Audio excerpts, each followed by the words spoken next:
Hello, hello. Welcome. Can you believe it is already April? We're already into April. That's amazing. It is April the 5th. Welcome, everybody. So glad to have you here. So exciting. Oh my gosh, so much is happening in the world.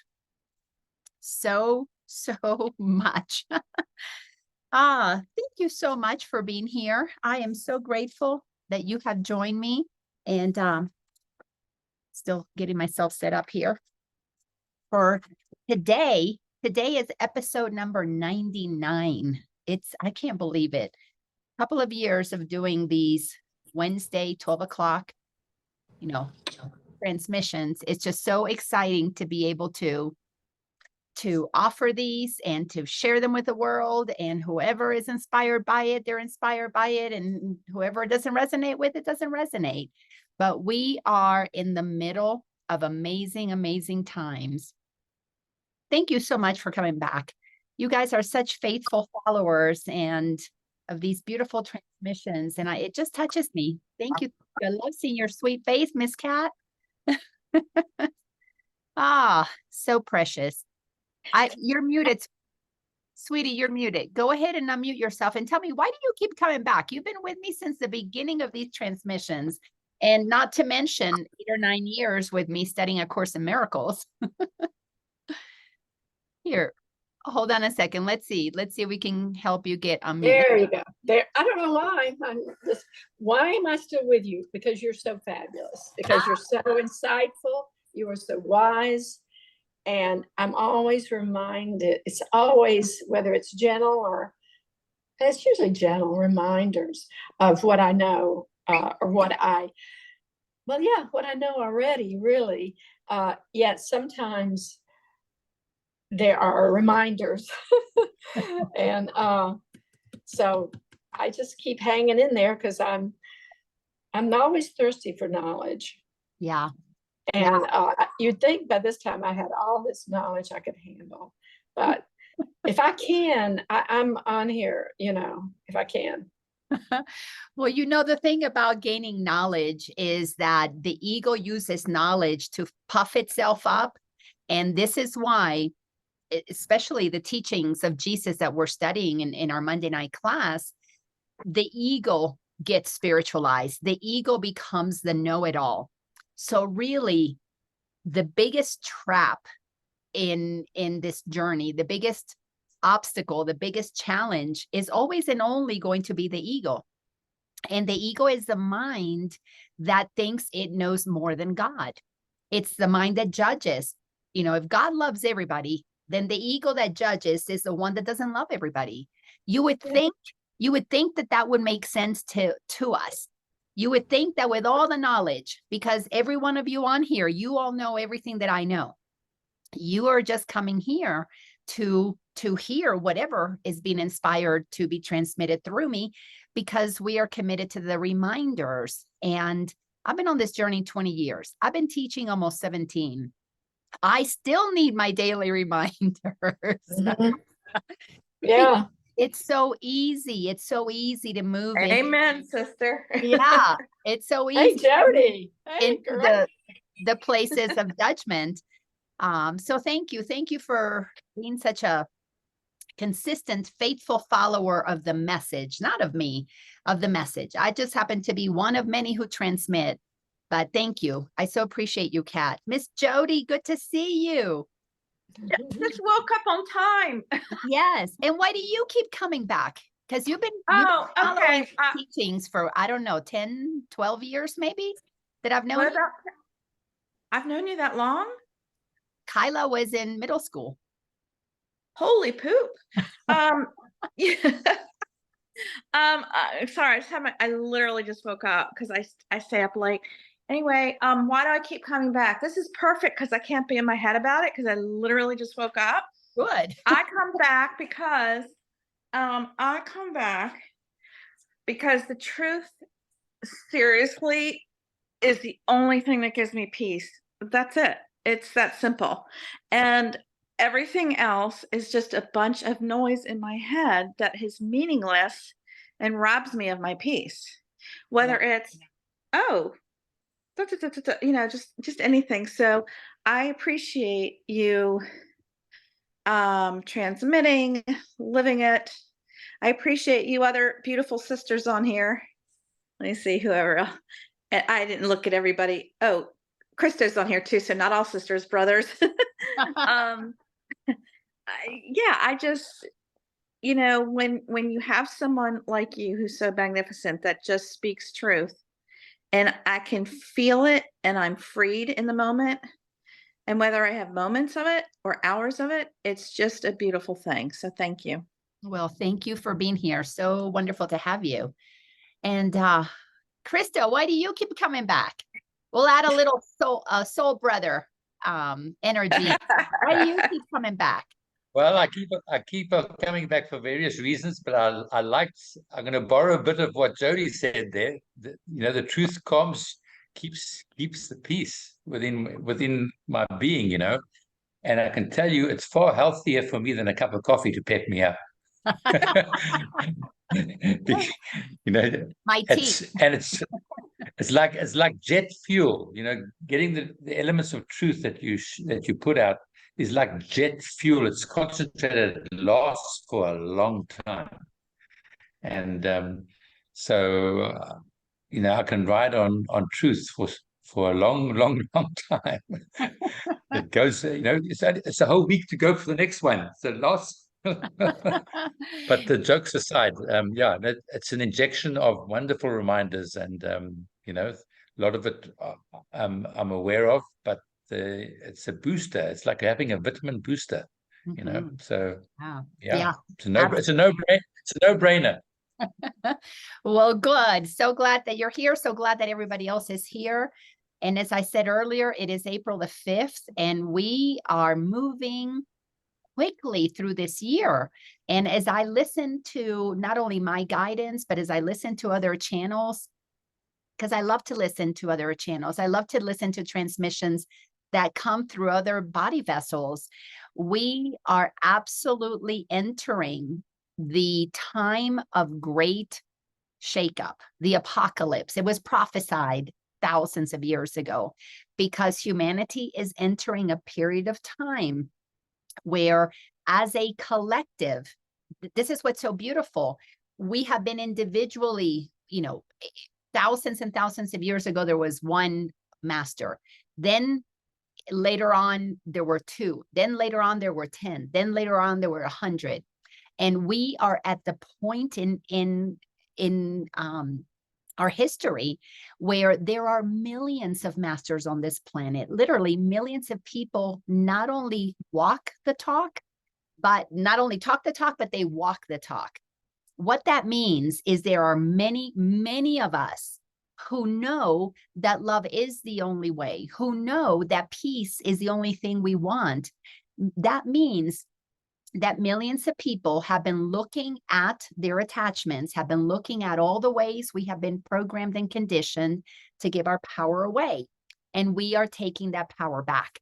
And by taking it back, what it means is that we are learning to trust the only voice of authority, the voice of God, Spirit, Source, Buddha, Allah, Bambi, Baba. It does not matter what we call it. What matters is that we connect with the source within. That is the only place where we can find love, joy, and peace. Peace means the mind's not busy, like Jody was saying. You're not busy. You're not distracted with external things and even internal noise in your head, because you're listening to the voice that is very clear, is very certain. It always speaks truth, and it leaves you feeling confident. Joy. What is joy? Your joy is nothing more than enjoying what is. When you are at peace, what is there not to enjoy?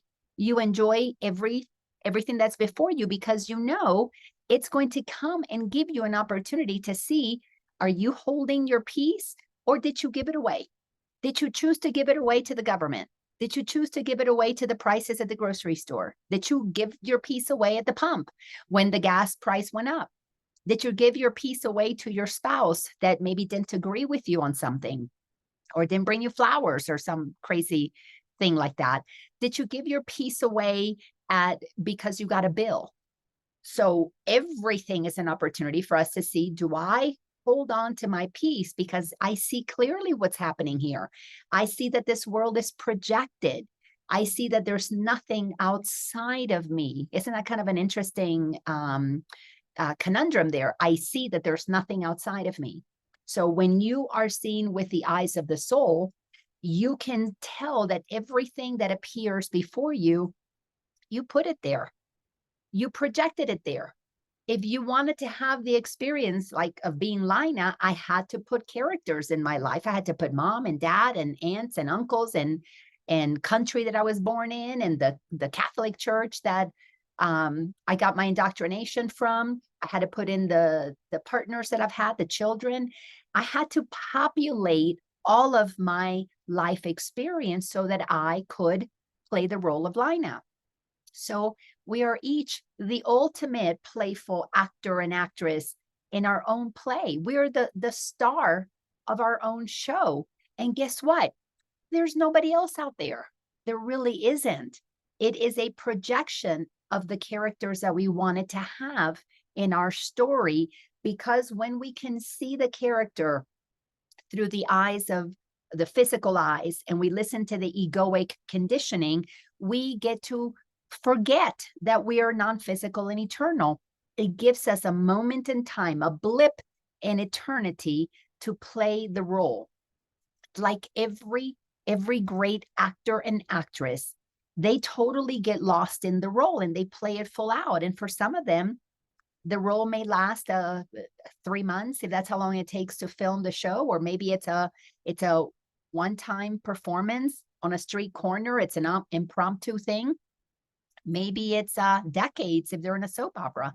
So we get to do it for however many years we do it in this lifetime. And then we get to do it lifetime after lifetime after lifetime for one reason and one reason only, because we can, because we're powerful creators who are creating as many different opportunities to experience, excuse me, all of the ways that being human are possible. However, it comes with a trap. And this leads to point number 3. I said, love, joy, and peace. So we talked about peace, we talked about joy and love. The whole game is to see, do we remember that we are love, or have we forgotten it? Course in Miracles says that what that means is you recognize love because you remember what you are, or it's a call for love for us to wake up, for us to remember that love is all there is.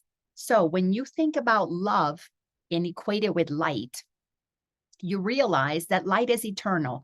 Light is all there is. But the absence of love is fear. So the absence of light is darkness. When we are not operating from love, we descend into the lower levels of consciousness. This is what is so key about what the Course in Miracles is attempting to do for us. It is training our mind to question every single thought.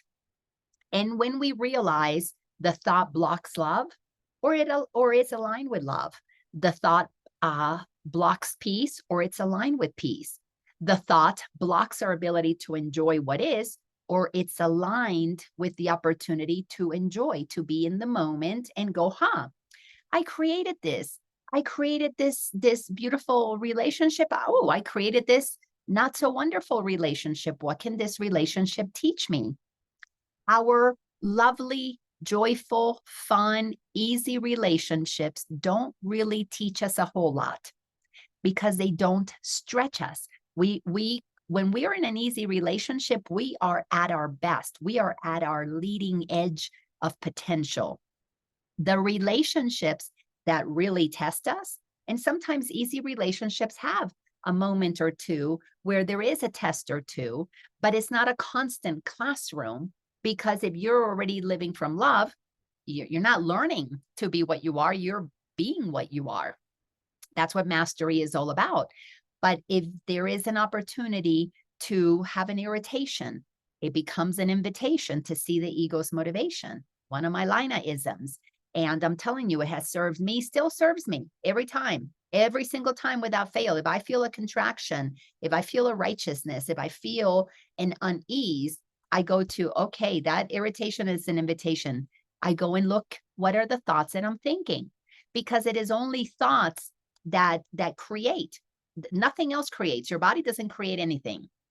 Yeah, your body goes into action and you can take a hammer and hammer the nails and build a building, but the building is a result of the creation that came in thought first. You imagine it first. Your imagination does all the things that it does, and then you use your human mind to figure out what you can afford and the materials, and then the body goes into the action to give you that felt experience, that physical experience, which is why we have a body.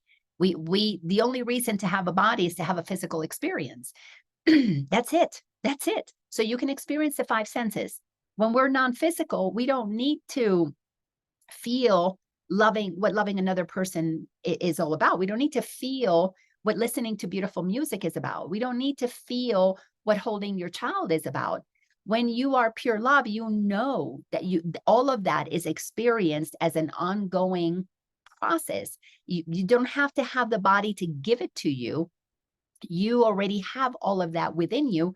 But as we have been studying, some of you in my Monday night class, we just read that Jesus tells us, who is giving us teachings beyond the Course in Miracles. Jesus says it's a grand adventure. He had a body. He went through the crucifixion to feel what it's like to not be afraid of death. That's exactly what he said. Let me see if I can find that sentence right here. I was just reading it to a client yesterday. Jesus said, okay. Basically, he's saying no one can make the decision for you. And I'm reading out of The Way of Mastery, which is a follow-up to A Course in Miracles, one of two that I know of. He says, I've never enlightened anyone. I have never even so much as lifted them an inch. Jesus cannot help us align ourselves with the truth of who we are. Jesus can teach all Jesus wants, and you can listen as much as you want. I can say the truth as much as I want, but I can't enlighten anybody. I can't uplift anybody.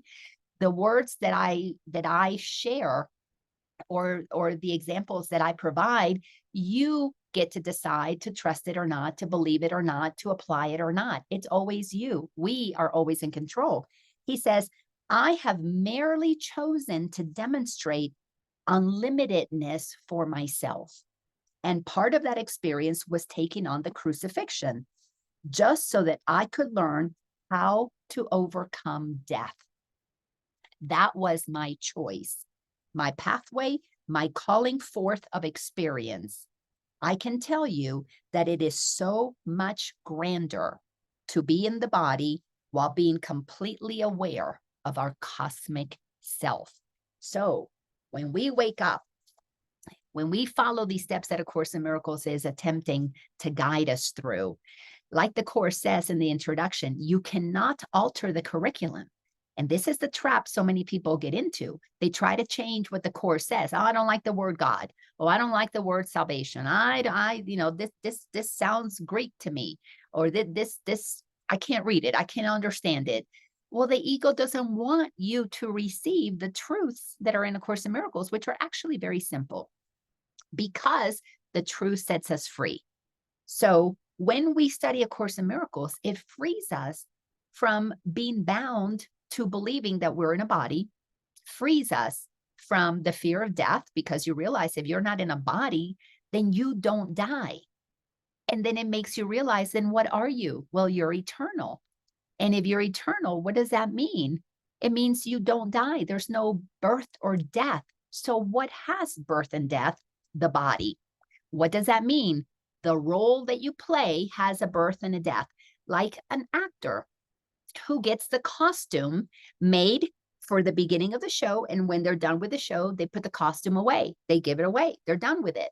So that's what we do with the body. We put it on as at the start of the play, and we take it off at the end of the play. It's like a garment. That's all the physical vessel is a garment. And what does that vessel do? Well, it does two things. One, it helps us hide from the truth of who we are. Because if we're non-physical, how can you have a physical experience if you remember you're non-physical? If you remember you're non-physical, you don't need physicality. So you've got to think about it logically that way. So first of all, it helps you forget that you're non-physical. Secondly, if you use it in the right way, which as the Course says, it's an instrument for communication. If you use your body to communicate love, you just become a vessel that extends love, joy, and peace. And you can even have the experience of crucifixion or cancer or of the death of a loved one or of, stubbing your toe. You can have all of those experiences because what a grand journey that is to experience all of these things and know that none of them can alter who you are. As pure, eternal consciousness, energy, you cannot be affected. So what is this journey really about? Is separating the illusion from the reality, separating what is love from what is fear, what blocks our awareness of that. So the journey is about immersing ourselves into our physical story, play the role, and forget that you're the actor and pretend that you are the character, meaning you're really doing a good job. If you forget that you're the actor, you've done an amazing job. However, because some of the roles that we can play are very dark, and some of us are done with that, been there, done that, you're bored with it. I don't know about you, but I don't want to go back to third grade. I already know the third grade stuff. To me, what is getting acted out on the worldwide stage is third grade, fourth grade immature shenanigans. I'm done with that. And many of you are done with that. You're ready for the next adventure. You're ready for the adventure that says, let me use this body vessel to operate at a high frequency. I don't need to go discover what is the opposite of love. I now just want to live from a state of love. That means you're going to be born again and you put on a costume again and you will go ahead and have another experience, but from a consciousness that speaks of collaboration, cooperation, transparency, truth, complete honesty, complete generosity, completely acknowledging how powerful we are so that we are no longer able to fall into the trap of believing anybody outside of us has power over us. We are moving to that kind of world. So last couple of weeks ago, we started with chapter 30, the new beginning. Chapter 29 was the awakening. So if you're listening to this today, this is really talking about how do you live as the new awakened you? Because the awakening already happened in chapter 29. So we know what that is all about. What's the new beginning about? Well, the new beginning is so beautiful. It's so simple and it's very practical. And if you will do what the Course is asking you to do, again, do not alter what it is teaching you. And then the introduction, it says, just come and take what you can when you can. So many people can only take, sound bites from A Course in Miracles, because if you do what the Course tells you, your world will be turned upside down, inside out. Because you see, every belief that the ego has is wrong. Every one of them is totally, completely incorrect. It's a block. It's an obstacle. So we have to look at every single belief and shift it. We have to shift from the low frequency of the ego, lift to the high frequency of God, Holy Spirit, as it is called. The voice for God is called inside of Course in Miracles. What that means is you cannot look at it from your selfish self, which is the ego. You must look at it from service to others, the greater good for all. You cannot operate in a vacuum and be awake. You cannot be selfish and protecting your stuff and be awake. It is not possible. That means that we always have the potential of more work to do.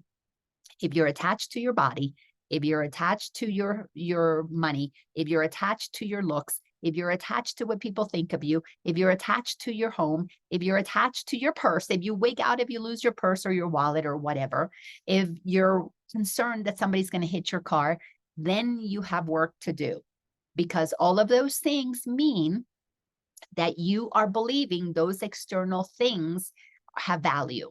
Now, in the world, yeah, they do, because we've agreed to give them value. But if we all agreed that nothing has value, nothing would have value. But we're in the collective mindset that determines the dollar has this value, the yen has that value, you know, the whatever. That's why right now people are wigging out, because we've got groups of, you know, countries who are deciding we don't like the American dollar value, so we're not going to play with that money. And then what's happening? Oh, the American dollar doesn't have as much value. Well, it has zero value in truth. It's paper. It's just plain paper. It's printed.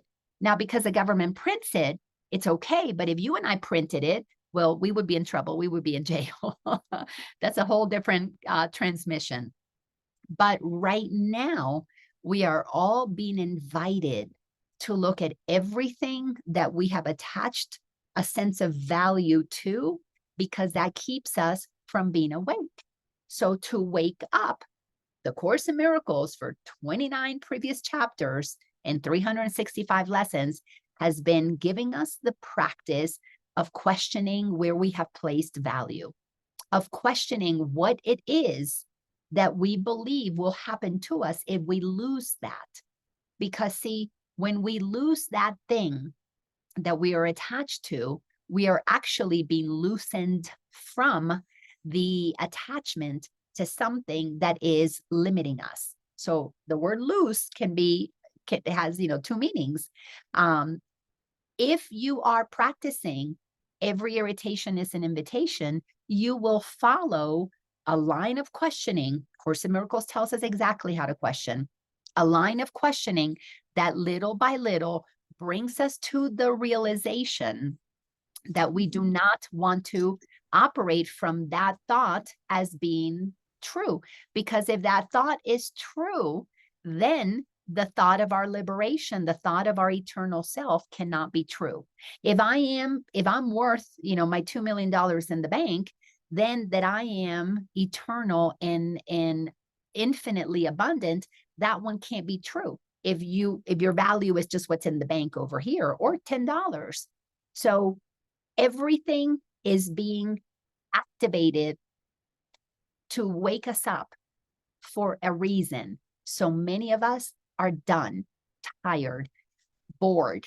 That's what it is for me. I'm just bored with the shenanigans of the ego. It really, there's no fun, there's no excitement, I get no righteous high anymore from being right. I get no righteous high from any of these nonsensical egoic beliefs. So the beginning. What is the beginning? Well, it started off by telling us in the introduction that the goal is really simple. What we are doing is we're moving away from the dream of judgments and stepping into the reality. Well, let me say it more specifically the way the Course says. We are waking up in the dream. That means once you're totally out of the dream, you are where Jesus is, non-physical, where all of the guides that are helping us are non-physical. So we're waking up in the dream, meaning we see the bodies, we experience separation. Our eyes tell us, oh, there's a traffic light, there's a mountain, there's a beach. So we're still playing in the dream. However, we are shifting to a happy dream. Instead of a nightmare, we're shifting to a happy dream, meaning we get to keep the bodies, we get to have the relationships, we get to, if you're playing the role of mom, you keep the role of mom, and you might even, like me, become grandma. So you get to have those experiences, and you get to experience the role of the one who dies. You get to experience the dropping of the bodysuit. But here's the rub. You get to experience it with joy, love, and peace. Instead of wigging out that somebody dies, oh my God, you know, they're gone and I've lost something. Oh, they just chose to transition. They chose to go on to their next role. I am so glad that you played the role of father or grandfather or uncle or best friend or spouse or child in this lifetime. Thank you for playing that role for me so that I could have the experience of what it was like to know you, to have the lessons that I had with you, the adventures that I had with you. I bless you on your next incarnation. I bless you on wherever you're going next. Good for you. Well, that's to begin to go to funerals or celebrations of life with love, joy, and peace in your heart instead of the drama. I mean, I grew up in the Latin country, and man, did we do drama at funerals. We had what was known as luto, kind of a weird word, Luto. Everybody wore the clothes that you wear in luto. That meant everybody was in black. The kids, everybody, the adults stayed in black usually for years. That's how you would know who was experiencing luto. Nobody wore black other than when you had lost somebody. And some people stayed in that 30, 40, 50 years, and a veil over your head so people wouldn't see your suffering. I mean, it was crazy. Anyways, a lot of drama, a lot of, oh, my life is worthless. I can't go on, without you, I can't live, I can't breathe. And we'd have all crazy songs about that. When we are in the co-creation of a happy dream, we're in the celebration of the experience of human life because we know it's a short-term experience. Look at Hollywood. They celebrate when an actor or an actress complete a role. What do they go to next? They go to the award ceremony. They go to the Oscars. And some of you who were with me when I went on a ayahuasca trip, you know that what I was shown was that everybody deserves to get an Oscar for the role that we're playing because it's a role. And you get an Oscar, and you get an Oscar, and you get an Oscar, because no matter how you're playing it, as a victim, as a bully, as a gentle person, as a liar, as a cheat, it's perfect. That role is necessary to show us all of the different ways, all of the infinite ways that consciousness can express itself. And in this beginning that we're in, when we make the choice between the illusion of the nightmare and the perception of reality, which is to create a happy dream, everything changes. But that happy dream is only possible if you follow the next section, is the rules for decision. Now, this is what we read last week. So I'm just going to highlight a couple of things. Decisions are continuous. So back to Kat's comment in the beginning, we keep coming back because we need to continually make the decision to stay aligned with God. It's very easy to get distracted. That world out there, I mean, it's so shiny and bright, and if it's not beautiful things that are shiny, it's the bombs going off and the crazy things that catch our attention that are explode, and we have to pay attention to it. So we have to make ongoing decisions. And one of the decisions that we have to make is to stop deciding by ourselves. We have got to make a decision to decide with God. So in that particular paragraph number 1, it says that if you find resistance strong to making your decisions with God, and dedication weak, because you don't do it all the time, you think on your own a lot, then you're not ready. So don't fight yourself.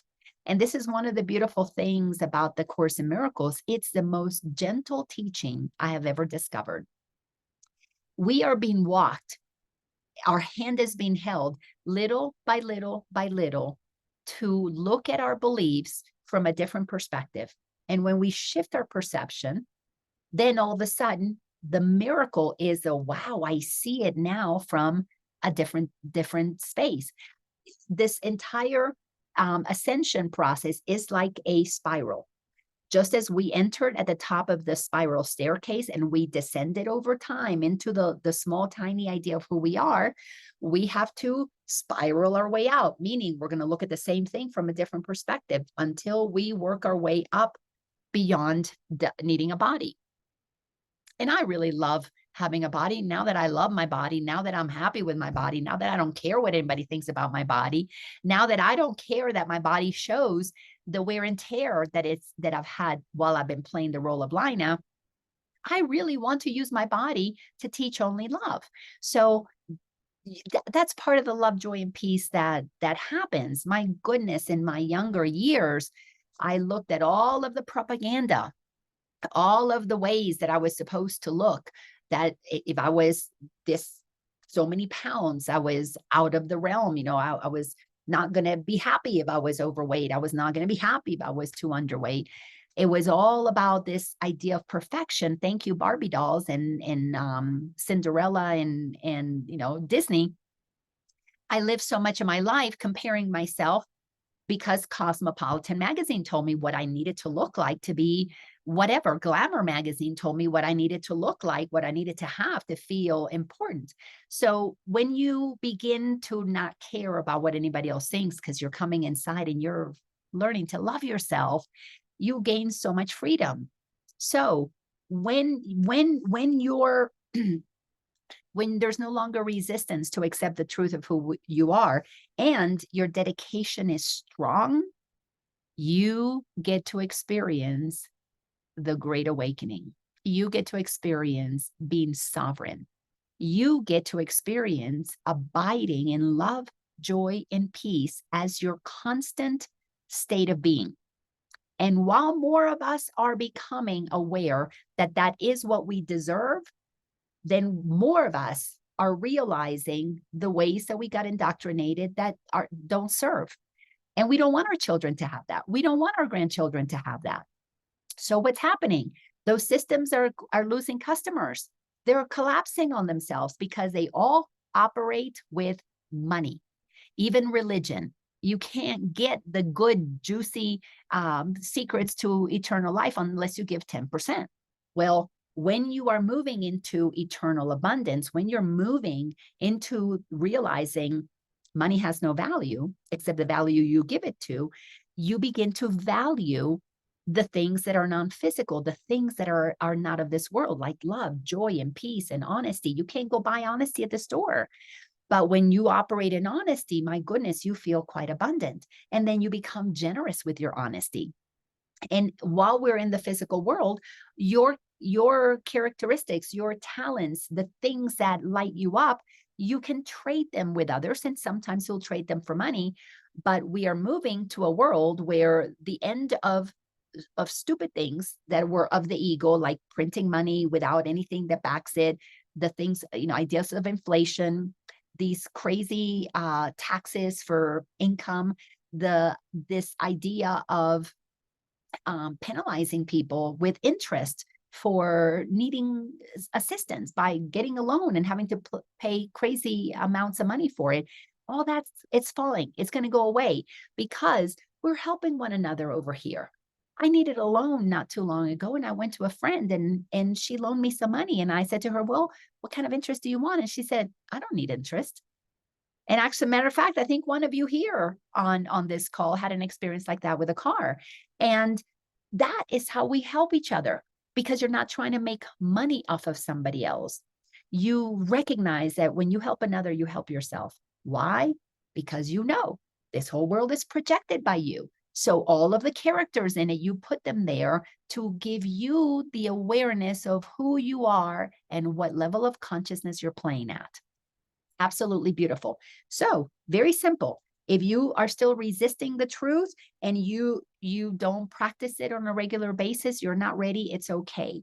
It's okay. The spiritualized ego is not going to let most people move to liberation. It's just not going to happen.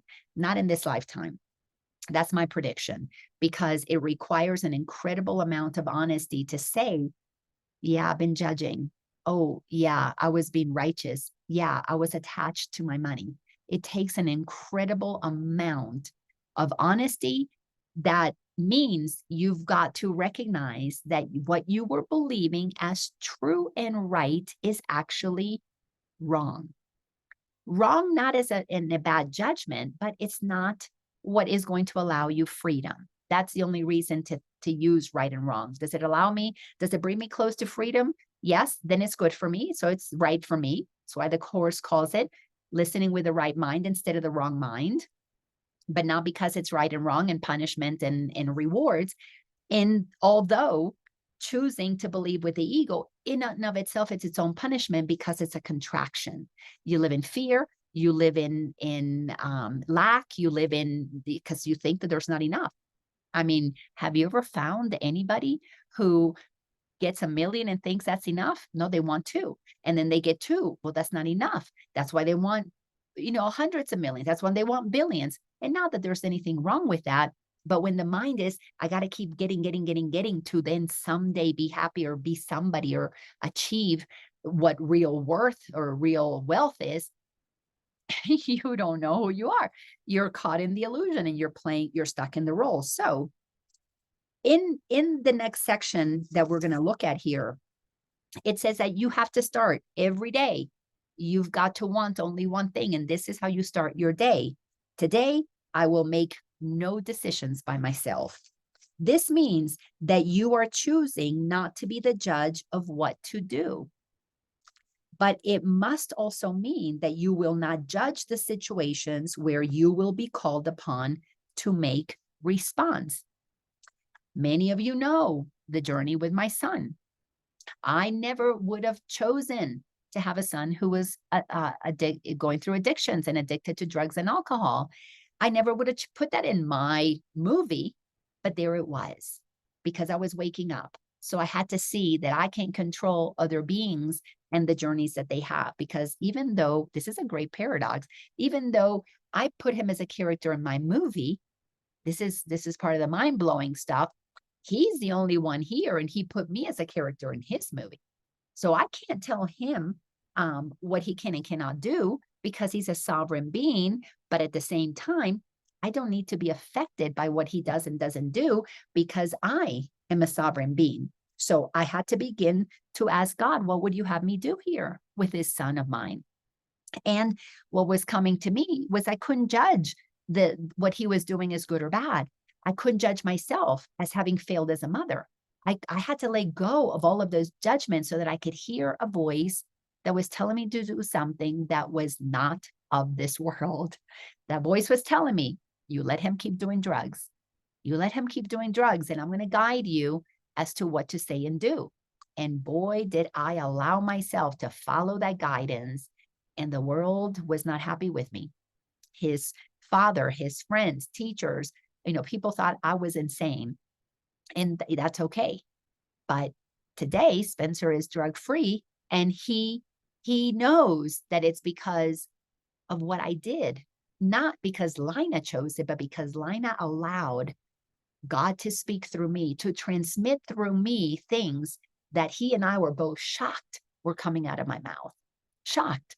Because of course, everybody else was saying, you've got to stop drugs. You got to go to rehab and we've got to make you stop these drugs. And I'm going, no, you don't. We can get through this. You can find the strength in you to let go of the drugs at your timing. You're sovereign here. You're making the decision to use. You can make the decision of when to give it up. That was the beginning of him realizing, oh, I have power. I get to choose. Because see, addicts are told, well, you have no choice. This addiction has taken over you. So we've got to stop that stuff from coming into your body because that's the bad stuff. Never saying, no, your mind is the one that has you confused because you're believing that what's inside of you is not okay, that you need to take those things to numb yourself from feeling what's going on inside. So this is very simple. You have to make a decision to not decide by yourself. This is a big test for everybody who's awakening, because in our righteousness, we want to decide everything by ourselves. And this is why it's very challenging to let go of our righteousness and let ourselves experience peace and love and joy without usually losing those things so that we can see that we can live without them. The lessons don't have to be hard, but oftentimes they are. because of that righteousness that holds on to things. 4, if you judge them, those situations that show up in your life, if you judge them, you have set the rules for how you should react to them. Basically, you made a decision of what's right and wrong by yourself. And then another answer cannot but produce confusion and uncertainty and fear. Listen, when I heard the voice, you let him keep drugging, if I had not had the practice that I had at that time, I was already on my journey.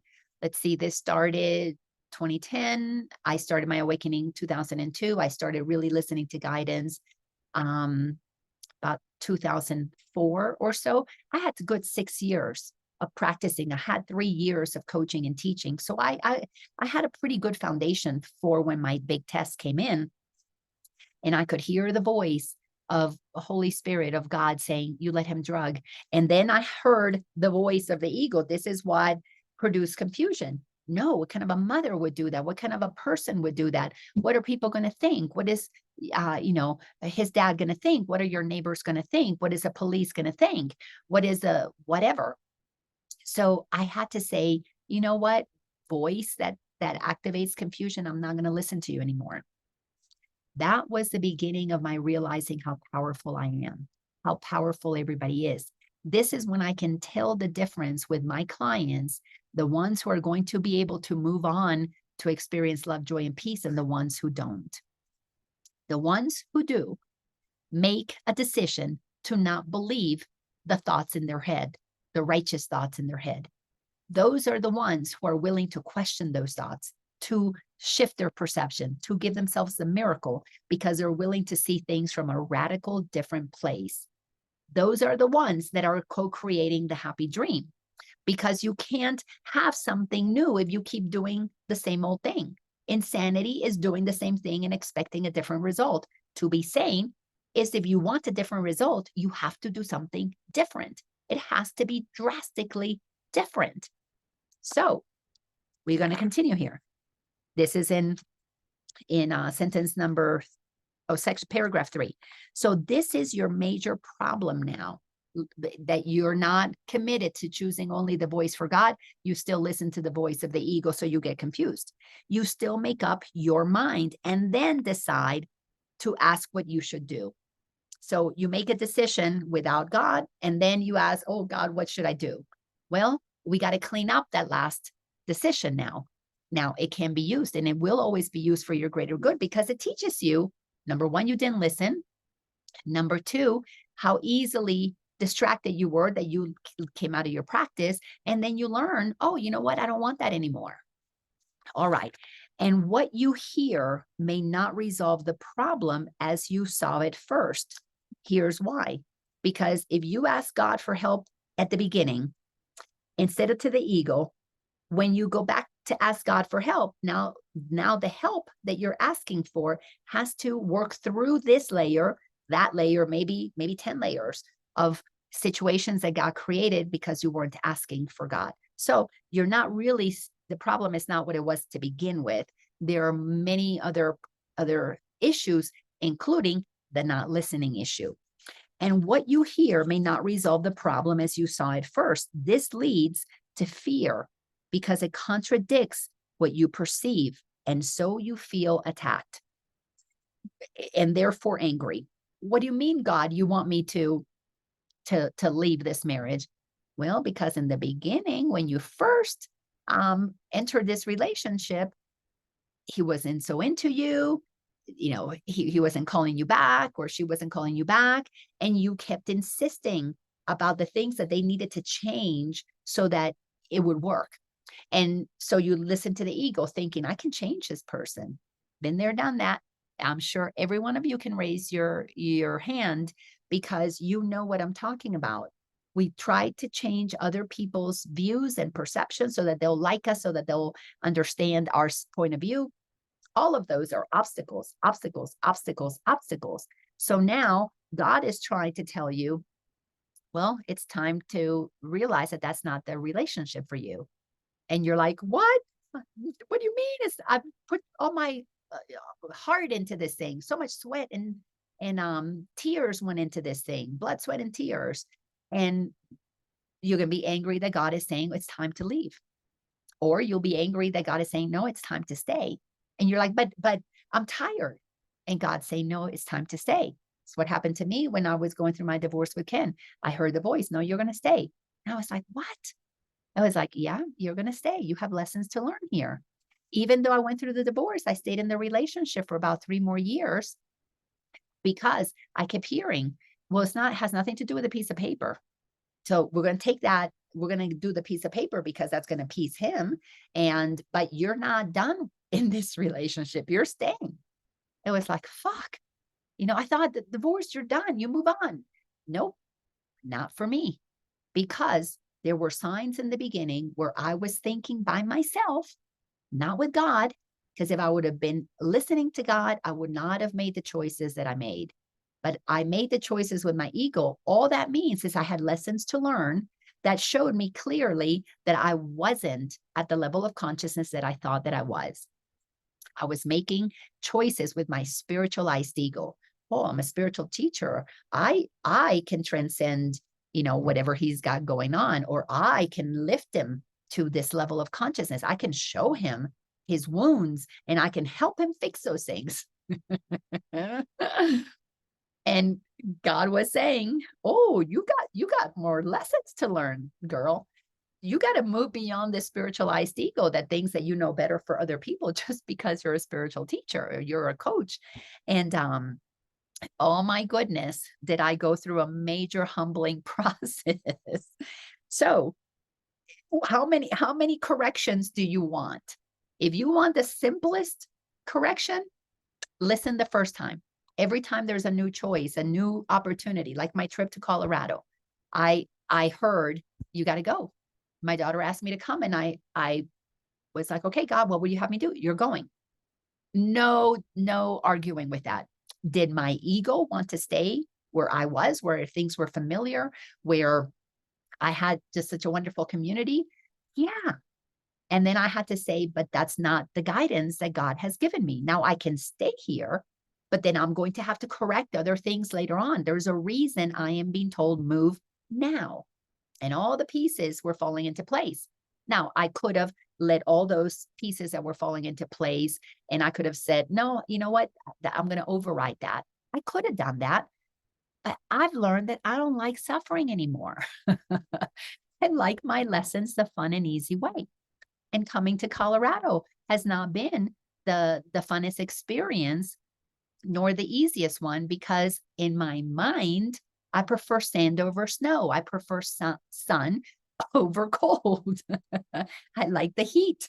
So anyways, I had to continue to say, but I am where God wants me to be. So I need to learn to override what my ego is telling me I shouldn't like, because that creates confusion in my mind. If God wanted me here, it knows that I can have a fun and easy experience. So how does being in snow become fun and easy?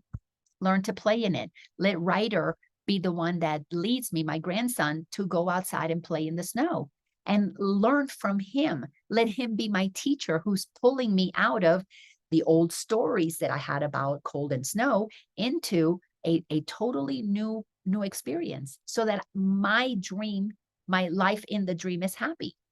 All right. There are rules by which this will not happen. The specific rules that keep you from continuing to listen to the ego, but it does occur at first while you are learning how to hear. We all learn the hard way first. Paragraph 4, throughout the day, at any time that you think of it and have a quiet moment for reflection, tell yourself again the kind of day that you want. You've got to get really clear. What is it that you prefer? The feeling that you would have, the things you want to happen to you, and the things you would experience, and say, if I make no decision by myself, this is the day that will be given me. And let me tell you, this is when you need to be valuing love, joy, and peace. Because if you want the day where I'm going to make $1 million, where I'm going to get the guy that or the girl that I want, That's egoic stuff because it's of the world. And we need to be in the world, but not of it. Meaning, I want to experience a day where everything runs smoothly. I'm following God's guidance to move to Colorado, and I want my move to be joyful. My move was amazing. My transfer over here was so smooth.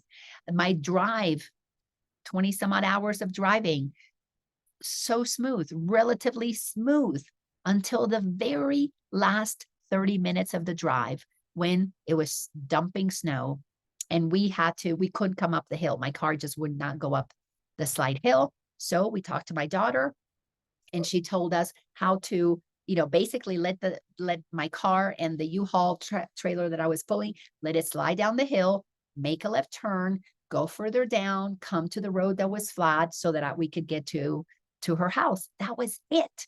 That was it on a I think it was 22-hour drive. Amazing, because I wasn't making decisions by myself. I was following God's guidance. And did God change the price of gas from $4 to 33 cents? No. But when I paid the $4 for the gas and I had to fill it up often because it takes a lot of gas to put for a car to pull a U-Haul, I knew I'm doing exactly what I'm supposed to do. In the past, my ego would have been arguing, oh, I shouldn't have been moving. This is costing me money, blah, blah, blah, blah, blah, blah, blah. I chose not to be distracted by the thoughts that argue with God. I chose not to believe the thoughts that were attempting to make me feel righteous about I should have made another decision. Or you shouldn't have listened to this God thing. And I'm going, bitch, please. I am going to listen to God. Yes, my ego is a she. She's a bitch. But I've also learned to love the bitch that my ego was when it helped me kick some butt when I needed to kick butt and helped me see that I was not a victim here.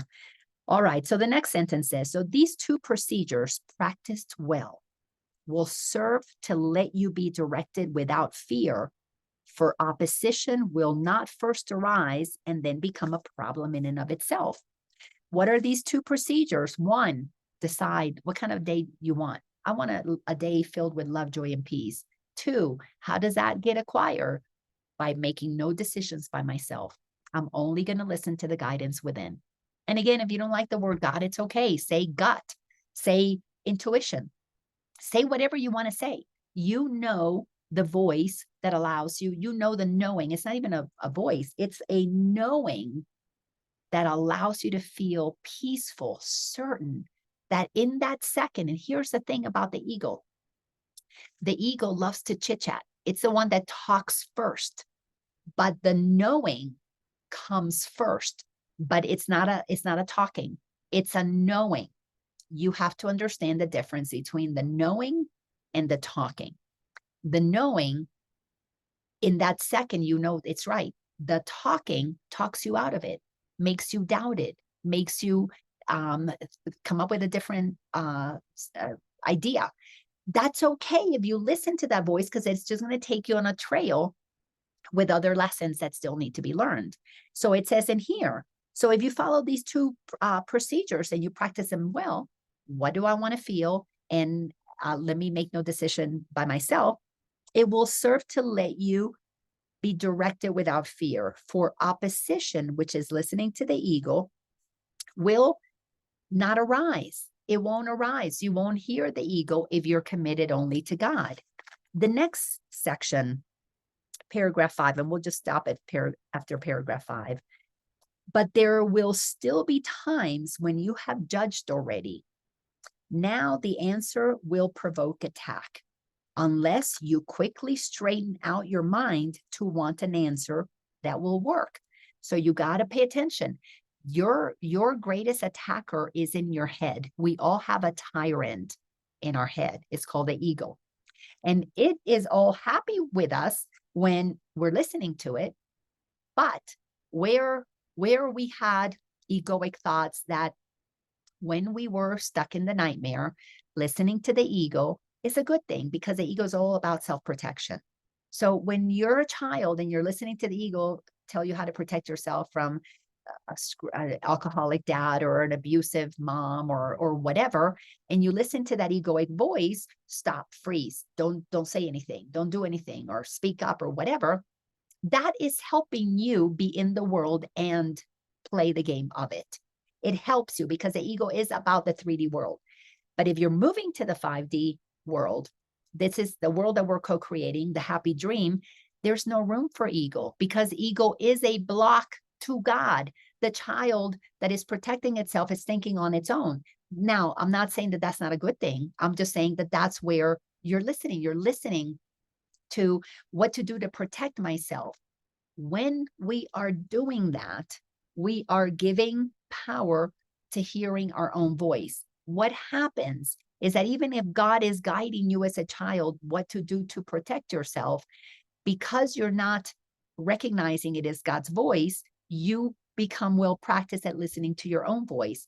Then the ego begins to trick you into thinking things to self-protect, which again, as a child, or even as an adult, to protect yourself, there's nothing wrong with that. However, this is the big however, if your protection comes with giving up your voice, with no longer being your true self, it imprisons you and you will always act at the same age. All of your decisions will be made from an immature 3, 5, 10, 12-year-old because that is what you thought kept you safe.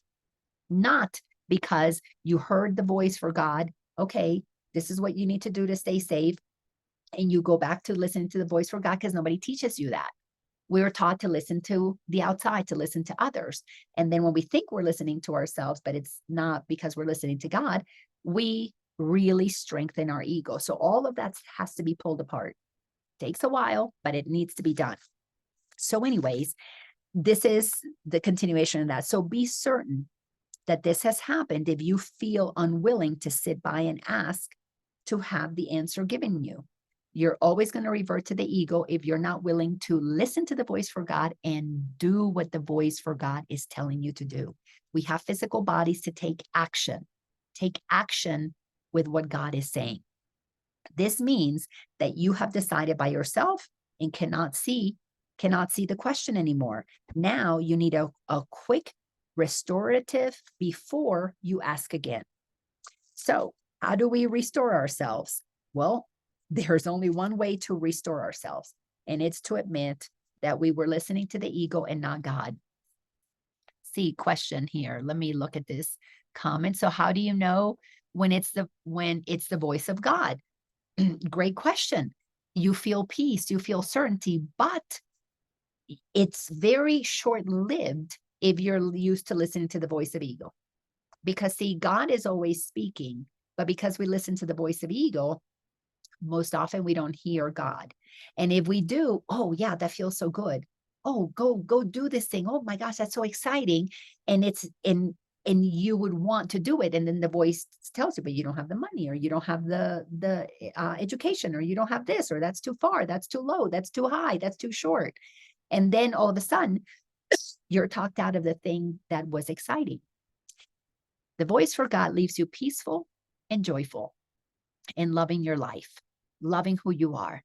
So that means there's excitement, there's joy, there's fun, there's ease, but you have to be willing to take the steps to move in that direction no matter what. And trust that you will meet up with the people who are supposed to partner up with you, who are supposed to be part of the grand adventure for you at this time. And once you get on that track, then it keeps on going. Yeah, we have to practice that and have to practice this and have been. And it's so funny. It's like watching a story and not knowing what's next. Exactly. Exactly. It's like watching the story and not knowing what's next. So we are at a point in time when we've got to get clear about who we are, what voice we're listening to, and what we need to do to shift and lift out of that. This is an opportunity to move out of the ego and move to God, move out of righteousness and move into peace. And to be able to no longer be right about this way means that we have to trust a new way, a way we haven't been down. Because if we've been down, it'd be familiar. And if we've been down that path, then you're already in this place. And if your life is joyful and peaceful, then you don't need to do anything. Just enjoy. And you will encounter many, many, many, many more people that are going to meet us at that frequency. So thank you so much for being part of this. I am so excited that you're here today. So if anybody got any nuggets, something that is a takeaway, I would love to hear from you. Share it, unmute yourself and share it. And if not, come back next week, because this week is episode 99. Next week is going to be 100. So celebrating that these transmissions keep coming through because you come and listen. Where two or more are gathered, there is this love that just continues to emanate and show up and express, and is so amazing. All right. So unmute yourself if you want to, and if not, I will see you next week.